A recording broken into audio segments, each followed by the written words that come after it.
Bonjour à tous, au menu, le premier SUV Coros, un aperçu officiel de la nouvelle Maybach, la nomenclature Mercedes évolue et enfin le résultat du duel entre un camion Volvo et une Koenigsegg.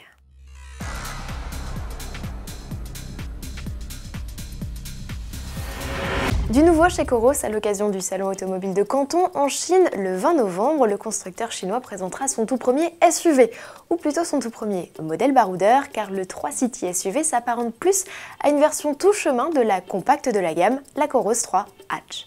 Il s'agira du troisième modèle de la toute jeune firme née en 2011 et dont l'arrivée en Europe serait désormais imminente. On parle de l'ouverture d'une concession en France courant 2015. Mais avant toute chose, Coros doit se poser en alternative crédible aux yeux des consommateurs et constructeurs européens.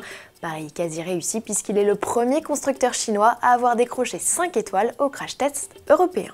Maybach est mort, vive Maybach, la marque de luxe abandonnée en 2012, ressuscite finalement pour devenir une luxueuse griffe sur les Mercedes classe S. Et c'est dans une dizaine de jours au salon de Los Angeles que l'on découvrira le fruit de cette collaboration.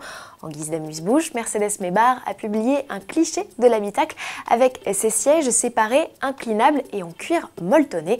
À première vue, rien de très différent, si ce n'est le traitement de ce qui se fait actuellement dans les classes S AMG. À suivre. Et toujours à propos de Mercedes, grand chambardement en vue, le constructeur s'apprête à modifier la nomenclature de 4 modèles et de l'ensemble de ses motorisations. Faisons simple et bref, en 2015, le GLK, SUV compact rival du X3, deviendra GLC. Son grand frère, le ML, se nommera GLE, tandis que le GL, le plus grand des SUV du constructeur à l'étoile, évoluera en GLS. Dernier modèle à se voir réattribuer un nouveau patronyme, le cabriolet SLK, qu'il faudra désormais appeler SLC. Quant aux motorisations, Mercedes simplifie les appellations. Quand il s'agira de parler de diesel, un petit D apparaîtra derrière le nom du modèle.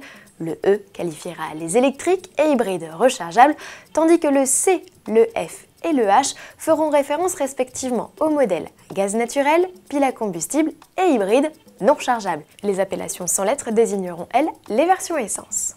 Il y a quelques jours, Volvo Trucks annonçait son intention de défier la Koenigsegg One-to-One sur piste.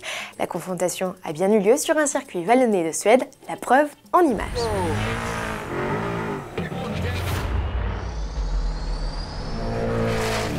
Un duel inégal ? Certes, malgré un couple de 2600 Nm, le physique d'armoire normande du FH et ses 540 chevaux seulement n'ont pas joué en sa faveur. La supercar affûtée de 1360 chevaux et 1360 kg est parvenue à boucler 2 tours de circuit alors même que le camion venait de terminer le premier. L'intérêt alors ? Pour Volvo, il s'agissait de démontrer que la boîte de vitesse à double embrayage qui équipe pour la toute première fois ce genre de mastodonte n'a rien à envier à celle des supercars. Tout ça pour ça, Volvo Trucks nous a déjà servi mieux. À demain. We made it across the finish line in one piece. We so nearly won that.